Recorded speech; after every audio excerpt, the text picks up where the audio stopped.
The Senate will come to order. I ask everyone to please rise and recite the Pledge of Allegiance. I pledge allegiance to the flag of the United States of America and to the republic for which it stands, one nation, under God, indivisible, with liberty and justice for all. Imam Mohammed Abdul Sadiq of the Jackson Heights Islamic Center in Queens, New York, will deliver today's invocation. Imam?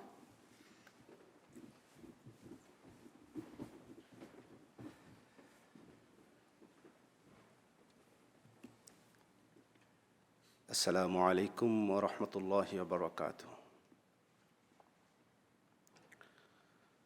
أعوذ بالله من الشيطان الرجيم.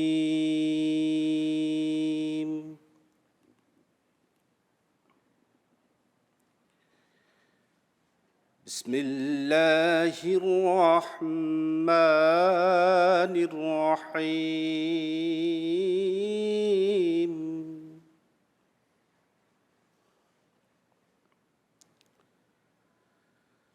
الحمد لله رب العالمين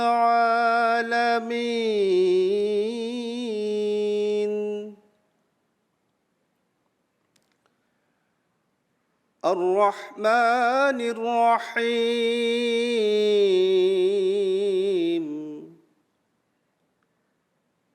مالك يوم الدين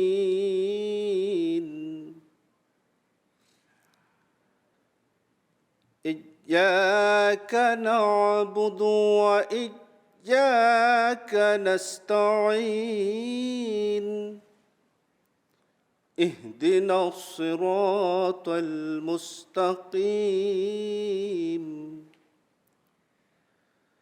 صراط الذين أنعمت عليهم غير المغضوب عليهم ولا الضالين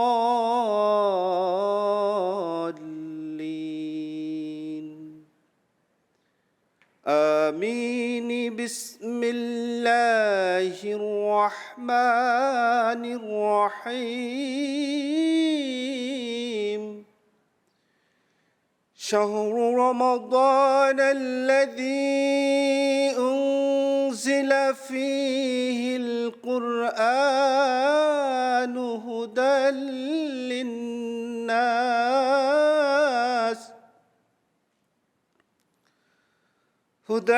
للناس وبينة من الهدى والفرقان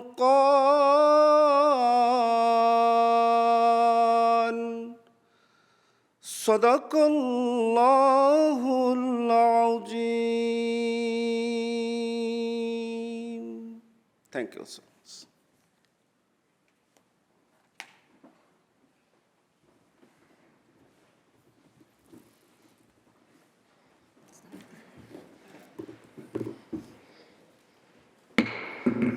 Reading of the journal.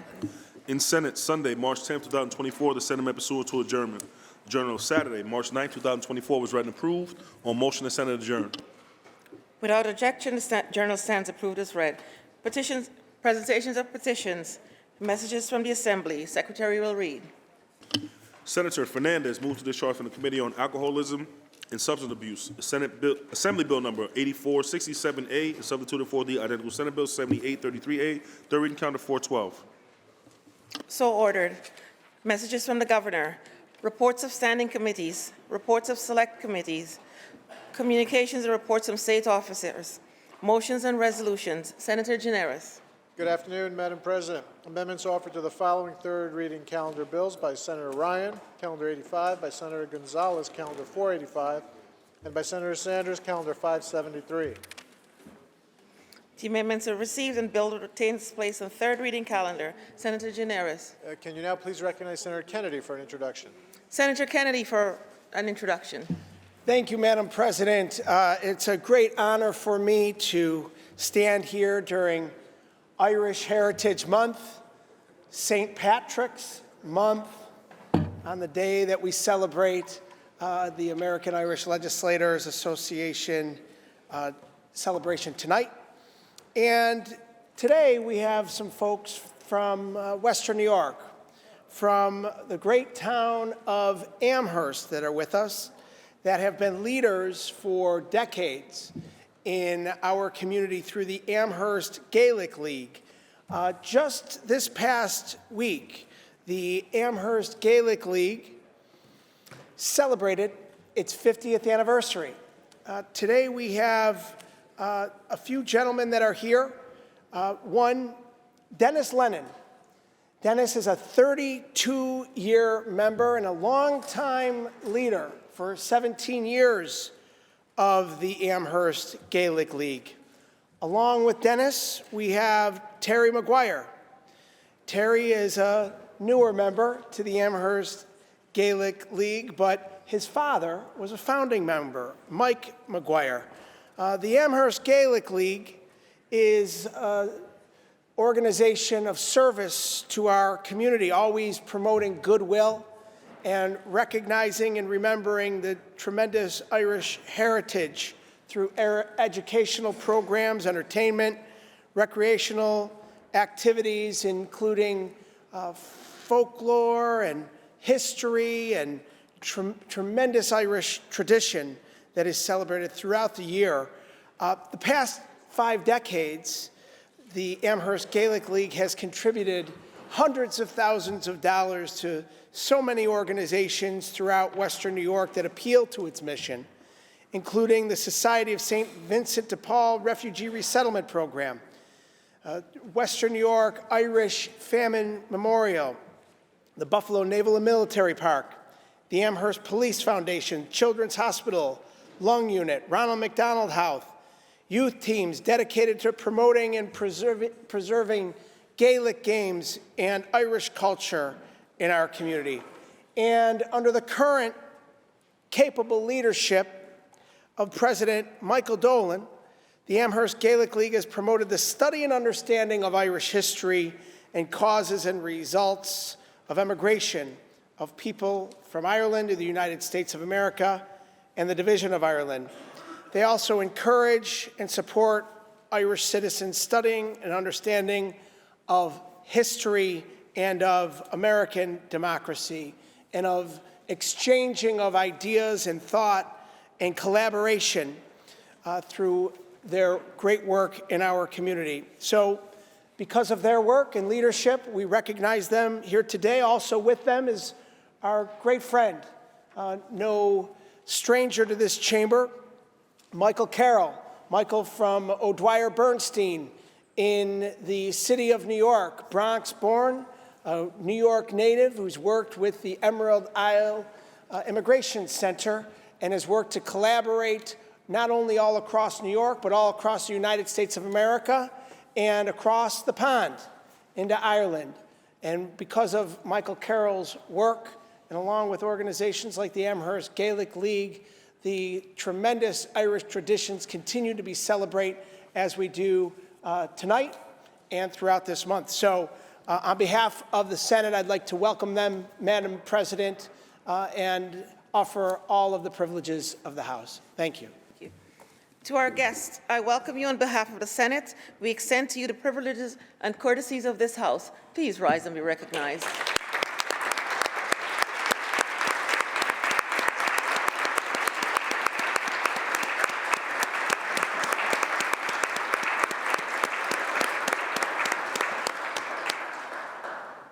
Senator Gineris. Please recognize Senator Ramos for another introduction. Senator Ramos for an introduction. Thank you, Madam President. I wanted to recognize today a few very hard-working people that are in our gallery this afternoon.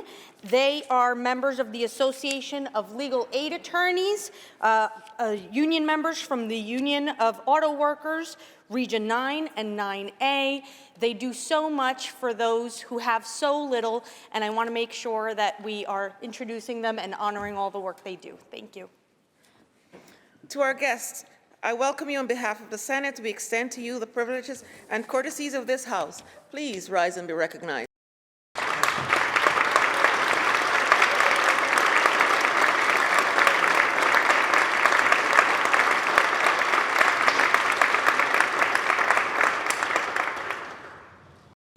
Senator Janeris.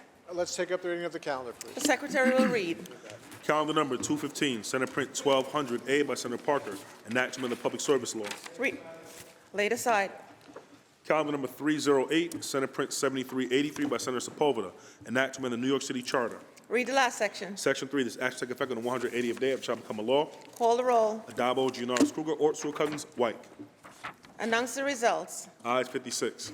The bill is passed. Calendar number 370, Senate Print 493 by Senator Comrie, enactment of the Public Service Law. Laid aside for today. Calendar number 373, Senate Print 4511C by Senator Ramos, enactment of the Education Law. Read the last section. Section 5, this act shall take effect April 1st, 2025. Call the roll. Adabo, Giannaris Kruger, Ort, Stewart Cousins, White. Senator Ramos to explain her vote. President, since the District Attorney and Indigent Legal Service Attorney Loan Forgiveness Program was established in 2009, law school tuition has increased dramatically. And still, the award has remained capped at $3,400 per year, when the average law school graduate owes $160,000 in student loan debt. DALF money is one of the few sources of student debt relief open to those with private student loans. We're talking about mostly attorneys of color and first-generation borrowers who are more likely to hold personal student debt that cannot be discharged via public service loan forgiveness or other federal programs. Sometimes when you're the first in your family to do something, you have to choose between the work that you're passionate about and work that will lift your family out of poverty. The weight of student debt is having a serious impact on the public defender workforce, which is seeing higher caseloads every day. In 2022, the Legal Aid Society lost 200 workers, mostly due to burnout and unsustainable caseloads. That was a 73% jump in attrition just at one public defender organization alone. The rest of them did not fare much better. New York Magazine wrote a profile that described New York's public defenders who were picking up Grubhub shifts in addition to their already high caseloads. My constituents rely on indigent legal services to fend off eviction, navigate the immigration system, and get support through family court. The right to competent representation is compromised when we ask public defenders to take on more work for less pay. This bill is just one approach to tackling the student debt crisis that is weighing heavy on my generation. We want New Yorkers to be able to pursue a meaningful career and build a life here in this state. I'm thrilled that we are able to throw this lifeline to these essential workers, and I thank our Majority Leader, Andrea Stewart Cousins. I vote aye. Senator Ramos to be recorded in the affirmative. Announce the results. Ayes 57. The bill is passed. Calendar number 380, Senate Print 213B by Senator Myrie, enactment of the Agricultural Markets Law. Laid aside. Calendar number 391, Senate Print 1458 by Senator Serrano, enact creating a legislative task force on outdoor environmental education. Read the last section. Section 5, this act shall take effect immediately. Call the roll. Adabo, Giannaris Kruger, Ort, Stewart Cousins, White. Announce the results. Ayes 57. The bill is passed. Calendar number 402, Senate Print 6476B by Senator Gonzalez, enact directing a state agency telework report.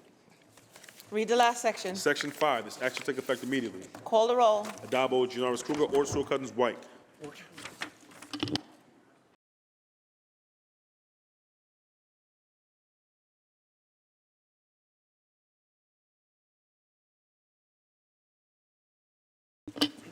Announce the results. In relation to calendar 402, those senators voted in the negative are Senators Griffo, Oberacker, O'Mara, Ort, and Weber. Ayes 52, nays 5. The bill is passed.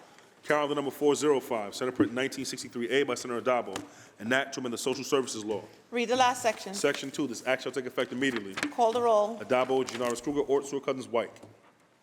Announce the results. Ayes 57. The bill is passed. Calendar number 408, Senate Print 8184 by Senator Mannion, enact to amend Chapter 670 of the laws of 2021. Read the last section. Section 2, this act shall take effect immediately. Call the roll. Adabo, Giannaris Kruger, Ort, Stewart Cousins, White. Announce the results. Ayes 57. The bill is passed. Calendar number 412, Assembly number 8467A by Assemblymember McDonald, enact to amend the Public Health Law. Read the last section. Section 2, this act shall take effect on the 30th day after it shall become a law. Call the roll. Adabo, Giannaris Kruger, Ort, Stewart Cousins, White. Senator Harkam to explain his vote. You guys are speaking fast today. Senator so- Fernandez to explain her vote. Thank you. So last year, I was proud to support an important piece of legislation called Matthews Law, sponsored by Senator Harkam. The bill was created in memory of Matthew Horan, a Westchester resident who tragically died using drugs mixed with fentanyl. Matthew's sister, Kaylee, worked hard to make sure that others could assess harm reduction supplies like fentanyl testing kits, which were difficult to find in many communities around the state, which could help prevent deaths like Matthew. Now, fentanyl is not our only problem. Other dangerous additives like xylazine are now being mixed into the drug supply, causing more deaths and unimaginable grief for families and loved ones. To address these trends head-on, we've updated Matthews Law to include testing kits not just for fentanyl, but also xylazine and other dangerous additives that have been detected in an increasing number of drug overdose deaths. These kits will be easily accessible at pharmacies throughout the state. This is about staying ahead of the problem and preparing for whatever new dangers come next.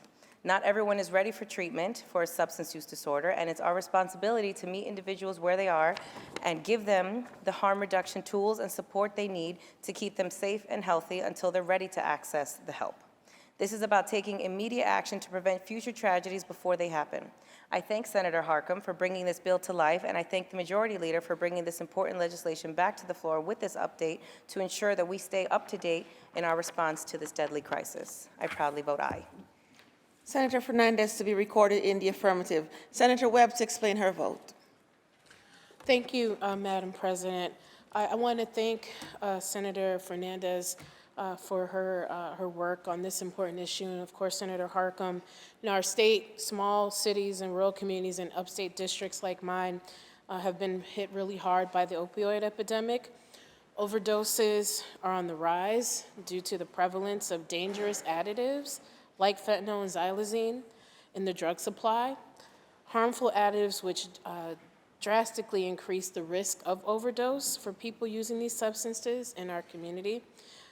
The amount of overdose deaths have nearly doubled in New York since 2019 and 2023. And 2023 was actually the worst year on record. In Tompkins County, which is in my district, for example, overdose deaths have been steadily increasing since 2018, and the number of deaths so far in 2024 have already exceeded the number recorded by this time last year. Recent spikes in overdoses in my district are due to the prevalence of fentanyl and xylazine in the drug supply. According to one harm reduction organization offering free on-site drug testing in my district, out of the 105 local drug samples from the last 9 months tested in Tompkins and Broome counties, all contained fentanyl and 74% contained xylazine. Last year, as it's already been noted, we passed legislation to authorize pharmacists to distribute fentanyl testing strips, which is one of the best tools that we have at our disposal to save lives. I thank, again, my colleague, Senator Fernandez, for introducing this legislation to add xylazine to the list of drug adulterants for which testing supplies may be offered at pharmacies. As it's been mentioned, it is increasingly present in the drug supply and incredibly dangerous. Not only is it known to cause skin necrosis at injection sites, but typical Narcan interventions have not been shown to be as effective in overdoses caused by xylazine. I vote aye, and I encourage my colleagues to do the same. Thank you, Madam President. Senator Webb to be recorded in the affirmative. Senator Harkam to explain his vote. Thank you very much, Madam President. I rise simply to thank Senator Fernandez for this really important addition. I thank colleagues for joining us in passing Matthews Law last year for reasons so eloquently explained by Senator Fernandez. But this addition of xylazine test strips, we wanted to do last year. We couldn't get our friends down the hall on board. You did. This is a great addition to this bill. Thank you. Proud to vote aye. Senator Harkam to be recorded in the affirmative. Senator Martins to explain his vote. Thank you, Madam President. I, too, rise to thank the sponsor for this bill and Senator Harkam for his previous bill. This is all very important. Anything that will prevent an overdose death is something we should all work together. And I think you've seen in this chamber that we all just, in fact, did that. But I would urge everyone in this chamber to take a stronger, holistic approach when it comes to holding people accountable for placing fentanyl and xylazine and these drugs that are killing our children and our residents and our communities. You know, it's great to be able to stand here and talk about prevention and talk about strips. Let's talk about putting drug dealers, Madam President, behind bars. Let's give judges the opportunity to hold them in jail until they're prosecuted, and then they go to jail for having perpetuated this drug and this scourge on our communities. We talk about it each and every day in this session. Let's come together and do something holistic. Yes, let's allow for strips to be placed in pharmacies, but let's also hold drug dealers accountable when they actually peddle this stuff that are killing our kids. I proudly vote aye. Senator Martins to be recorded in the affirmative. Senator Rollison to explain his vote. Thank you, Madam President. I concur with my colleague, Senator Martins. You know, we, over the years, and I don't know when it started, where bills were named after an individual. And this bill, and thank you, Senator Fernandez, Senator Harckham, and the majority leader for bringing this bill to the floor, because ultimately Matthew was someone. He was a son, he could have been a brother, he could have been a father. I don't know the background of Matthew. But what I do know is that these harm reduction initiatives make sense. The fact that we've acted upon this with a sense of urgency. I hope that this is passed in the Assembly and signed by the governor. So while we can't obviously bring Matthew back, we can say that we did something to prevent further Matthews and other names that unfortunately happen way too often in this state, and I'll be voting in the affirmative, Madam President. Senator Rollison to be recorded in the affirmative. Senator Canzaneri Fitzpatrick to explain her vote. Thank you, Madam President. I too rise to support this legislation and thank the sponsor. However, my understanding is that tranq, or xylazine, is not even listed as a controlled substance yet.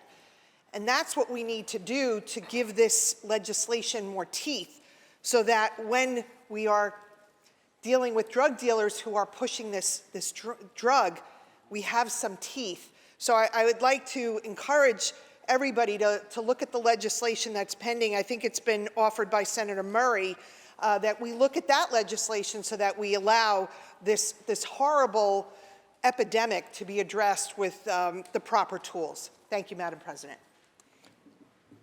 How do you vote, Senator? Oh, I vote in the affirmative. Thank you. Thank you.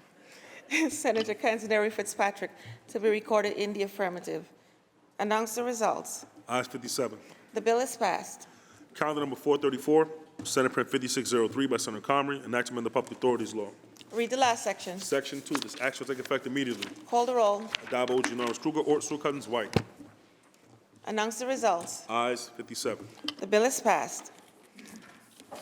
Senator Giannaris, that completes the reading of today's calendar. Please move to the controversial calendar. The secretary will ring the bell. Secretary will read. Calendar number 215, Senate Print 1200A by Senator Parker, enactment of the Public Service Law. Hello, Senator Lanza. Why do you rise? Good evening, Madam President. Madam President, I believe there's an amendment at the desk. I waive the reading of that amendment and ask that you recognize Senator Canzaneri Fitzpatrick to be heard. Thank you, Senator Lanza. Upon review of the amendment in accordance with Rule 6, Section 4B, I rule it non-germane and out of order at this time. Accordingly, Madam President, I appeal the ruling of the chair and ask that Senator Canzaneri Fitzpatrick be heard on that appeal. The appeal has been made and recognized, and Senator Canzaneri Fitzpatrick may be heard. Thank you, Madam President. I rise to appeal the ruling of the chair. The proposed amendment is germane to the bill at hand because the bill at hand creates provisions to provide customers certainty about utility bills, and the amendment I have brought today gives consumers further certainties about their monthly bills. Our electric grid is in the midst of a transformation. but we are still unsure at this point what that transformation will do to electric bills for families across the state. Families sitting around their kitchen table trying to figure out their budgets have been under tremendous pressure because of inflation, and the last thing they need is more shock and uncertainty when they are already struggling just to get by. We would be as transparent as possible about the cost that this legislature is imposing on families with the CLCPA mandates so that they can plan how they are going to pay their monthly bills. The amendment I brought today would force the PSC to determine the cost of these mandates for each family around the state and to publicize that information prior to voting on actions needed to comply with the CLCPA. In the spirit of fairness, if this legislature is going to force these mandates on families, the very least that we can do in this legislature is to give them the cost and to be transparent about that. For these reasons, I strongly urge you to reconsider your ruling. Thank you, Madam President. Thank you, Senator. I want to remind the House that the vote is on the procedures of the House and the ruling of the chair. Those in favor of overruling the chair signify by saying aye. Show of hands. A show of hands has been requested and so ordered. Announce the results. Ayes 20. The ruling of the chair stands and a bill in chief is before the House. Read the last section. Section 2, this act take effect on the 30th day and shall become a law. Call the roll. Dabo, Gianaris Kruger, Ort, Sewell Cousins, White.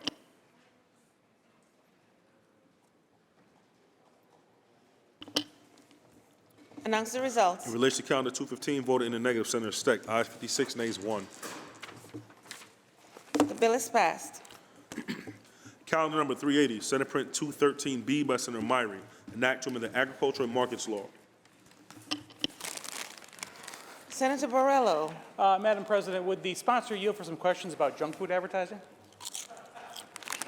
No eating on the floor. Will the sponsor yield? The sponsor will yield. Thank you. Through you, Madam President.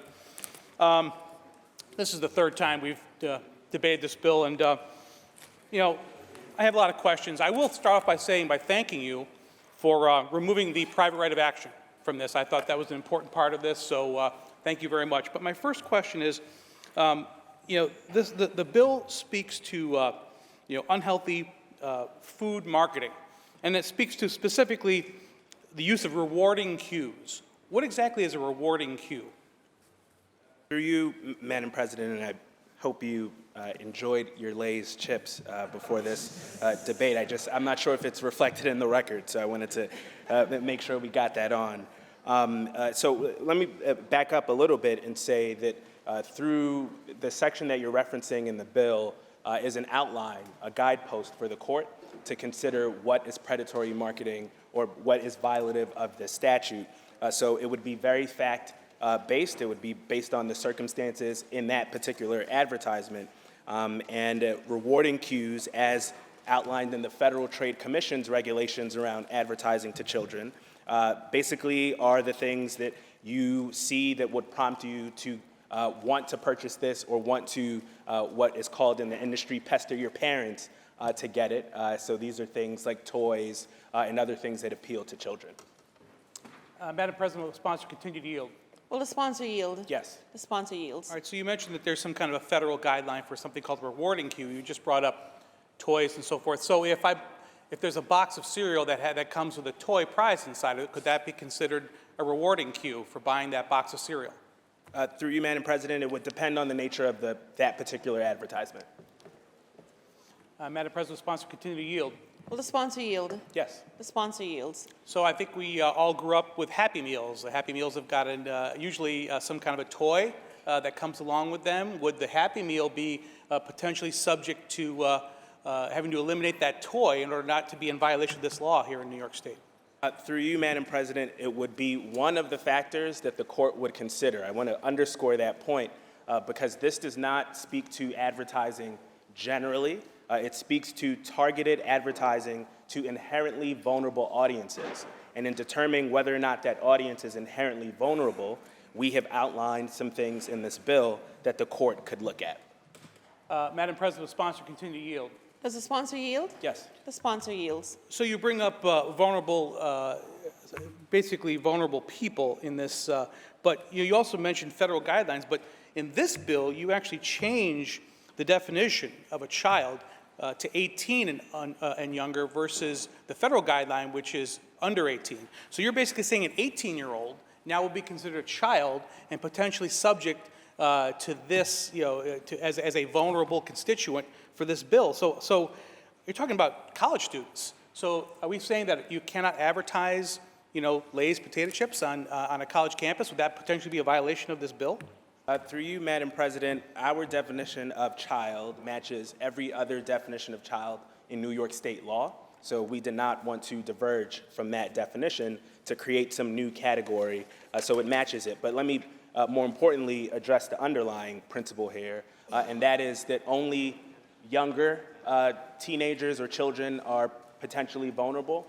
Everything that we know about brain development for children suggests to us that that is a process that continues even past the age of 18. But in this particular context, we thought it was important just to match what every other section of New York State law says regarding the definition of a child. Madam President, the sponsor continue to yield. Does the sponsor yield? Yes. The sponsor yields. So this speaks to food advertisers being liable for false and misleading advertising. That's quite vague. And also the intellectual capabilities of that person is quite vague. So really, how does anybody produce an advertisement without potentially opening themselves up to liability? Through you, Madam President, I would disagree with the characterization of false and misleading being vague. That is, in fact, the law right now in Section 350 of the General Business Law. False or misleading advertising is already against the law. What this bill does is say, in considering whether it is false and misleading, there must be special attention paid to children.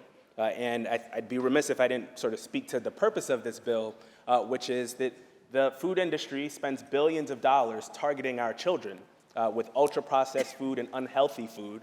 We have an obesity epidemic that is across ages, but particularly for our children, other health maladies associated with the overconsumption of junk food.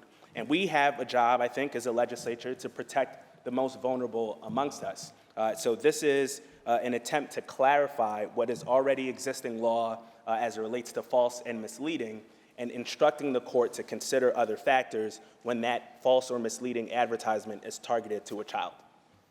Madam President, sponsor continue to yield. Does the sponsor yield? Yes. The sponsor yields. Well, and I understand that the intent here is we want to ensure that we're doing whatever we can to keep children from being unduly influenced. But you're basically saying then that it's up to a judge to determine what it would be considered false and misleading, what would be considered intellectual capabilities, and what would be considered targeting children, right? The judge basically has full discretion, interestingly enough, full discretion to actually determine what would be false and misleading. Madam President, a judge right now already has that discretion. Madam President, the sponsor continue to yield. Does the sponsor yield? Yes. Sponsor yields. So the judge has discretion to determine all of those factors. So what will this bill then empower them to do? President, I was speaking to your focus on discretion, Okay. And whether or not this was appropriate for a judge to have that discretion on false and misleading. That is already the case. There's already case law on that. If you can remind me of the second part of your question.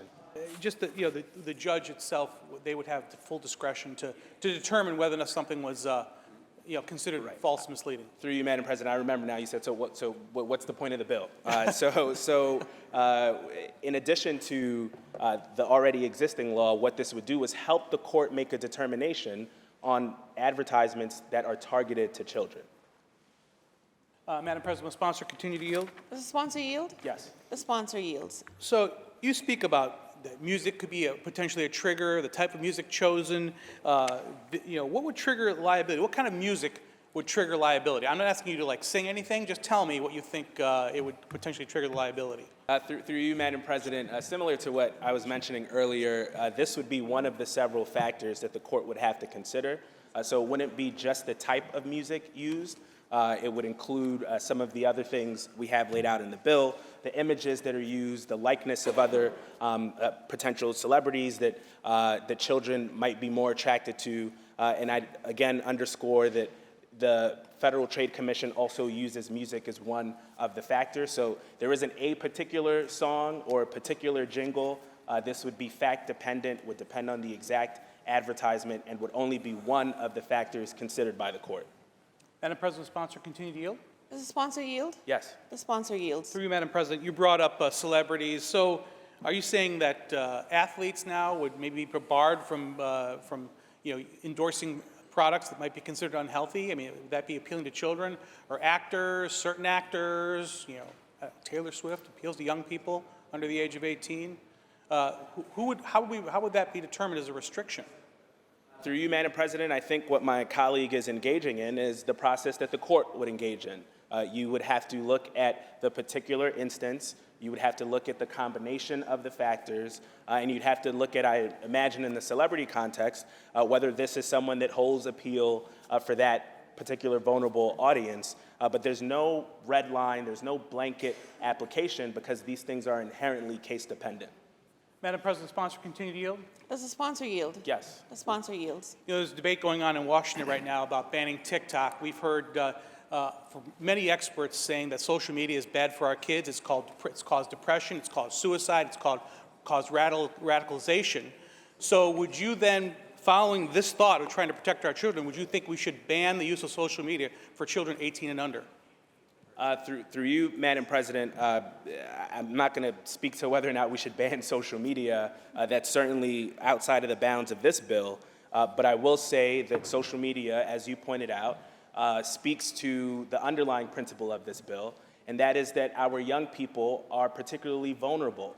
We know that in children ages 6 to 9, for instance, some of the studies have shown that they can't differentiate between what is a commercial speech and what is truth. And so when two of these things are combined, that's when we get into trouble and kids are doing things that perhaps they might not have otherwise done if not exposed to that particular advertisement. So we are trying, again, to get at false and misleading advertising in this context. Madam President, sponsor continue to yield. Does the sponsor yield? Yes. Sponsor yields. So there's no guidelines here. There's no standards to be followed. So other than being sued, how would a company know it's in violation? Through you, Madam President, I would again disagree with the characterization. We've laid out many factors, A through K, that would guide the court. So subject matter, visual content, use of animated characters or child-oriented activities and incentives, music or other audio content, age of models, presence of child celebrities or celebrities who appeal to children, language, competent and reliable empirical evidence regarding audience composition and evidence regarding the intended audience. That is not vague. That gives the court some guidance. And I think that if we are to say, well, if there's a risk of litigation, we should never do anything, I think we'd be paralyzed as a chamber. The risk to our children is not some future thing. It's happening right now. We have children that have type 2 diabetes at the age of 9. That is not in the natural order of things. That is because we are subjecting them, unfortunately, to predatory marketing. That is what this bill is aiming to curb. Madam President, sponsor continue to yield. Does the sponsor yield? Yes. Sponsor yields. So you brought up all those factors using music, language, celebrities, images. So how does one advertise if we can't use any of those things? For you, Madam President, it's not our job to determine who's going to advertise and how. The Constitution, the United States Constitution, does protect advertisement. Commercial speech does have some protection, but it does not have First Amendment protection if it is false or misleading. So unless the industry plans to unleash false and misleading advertisements, you can still advertise as you have in the past, except if it is targeting children and meets some of these factors and the court makes a determination, then they would be violative of this law. But this is in no means an attempt to stop advertising writ large. Madam President, sponsor continue to yield. Does the sponsor yield? Yes. The sponsor yields. So Red Bull. Red Bull's tagline is Red Bull gives you wings. Clearly, you actually don't get actual wings. So would Red Bull be in violation of this law if they continue to use that tagline? Through you, Madam President, there are many factors that the court would have to consider in that particular case. Madam President, sponsor continue to yield. Does the sponsor yield? Yes. The sponsor yields. But in order to find out if Red Bull gives you wings is an actual violation of the law, you'd have to go to court, right? Because Red Bull doesn't give you wings. Unless they give you chicken wings, then you could be like a loophole. Through you, Madam President, again, it's not our job to write advertisement copy for corporations. That is their duty. And we also do not have a responsibility as it relates to what the outcome of a court decision would be, considering all of these factors. So I would again point my colleague to the bill language, to what is already in regulatory language on the federal level, and I would encourage all companies worried about violating either of those things to perhaps consult their lawyers. Madam President, sponsor continue to yield. Does the sponsor yield? Yes. The sponsor yields. Correct me if I'm wrong, but there's also discussion about being within a certain proximity of a school or where children. What's the proximity? What's the standard that for how close to a school and what type of advertising? I mean, obviously, old school things like billboards, that's one thing, but what about, people that use Google ads and, those targeted ads? How would that be? How would you know where that phone is? If it's close to a school or not close to a school, if you're using a Google ad or some other an online ad. Through you, Madam President, firstly, the use of proximity is not something unusual in our law, and it's again a factor that the court would consider amongst many other things.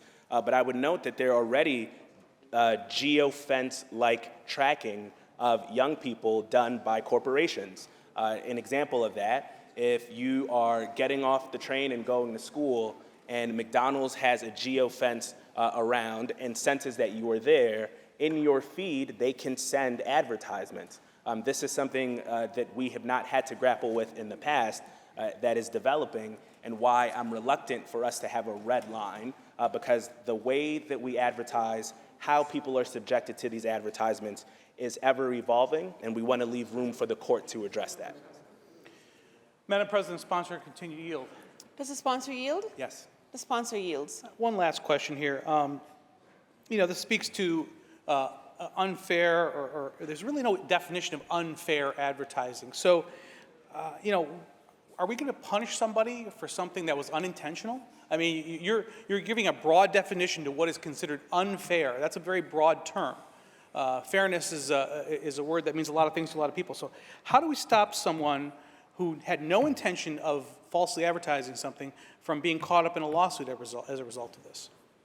Through you, Madam President, first on the unfair, this is not an unusual word. In fact, it is a term of art in the legal academy. Unfair practices are something that is on the books in many other states, including unfair practices in advertising to vulnerable populations like seniors and children. So that is not a place where the court would be confused. That is well-developed jurisprudence on what that might consider. And as you know, we are having a conversation in this legislature and as proposed by the governor's budget about updating New York's consumer protection laws to meet those unfair practice thresholds.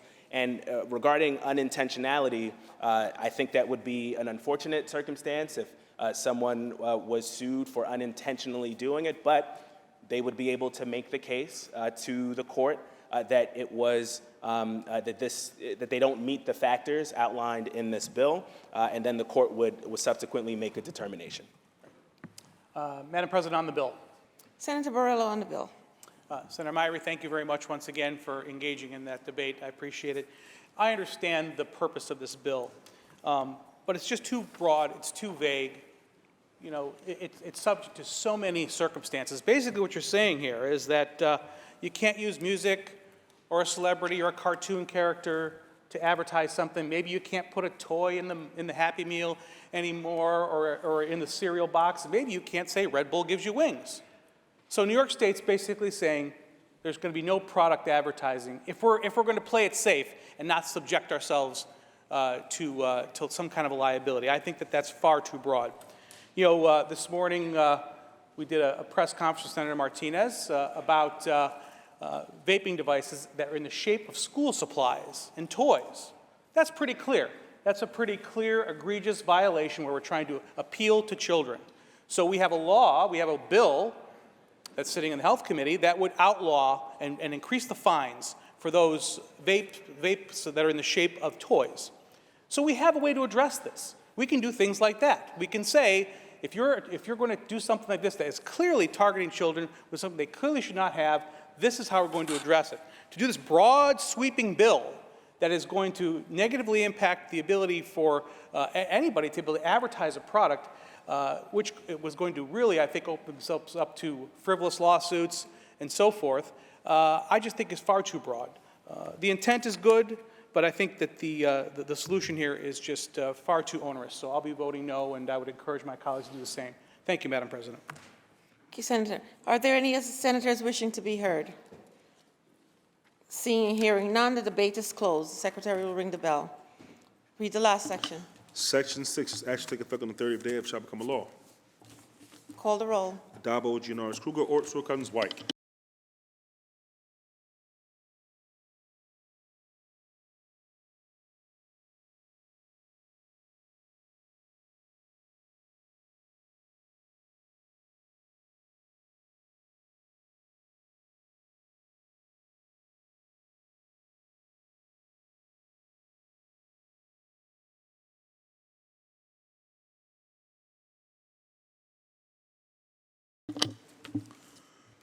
Announce the results. In relation to calendar 380, those senators voted in the negative are Senators Borrello, Gallivan, Griffo, Helming, Lanza, Murray, Oberacker, O'Mara, Ort, Rhodes, Steck, Tedisco, and White. Ayes 44, nays 13. The bill is passed. Senator Gianaris, that completes the reading of the controversial calendar. Is there any further business at the desk? There is no further business at the desk. Move to adjourn until tomorrow, Tuesday, March 12th at 3 p.m. On motion, the Senate stands adjourned until Tuesday, March 12th at 3 p.m.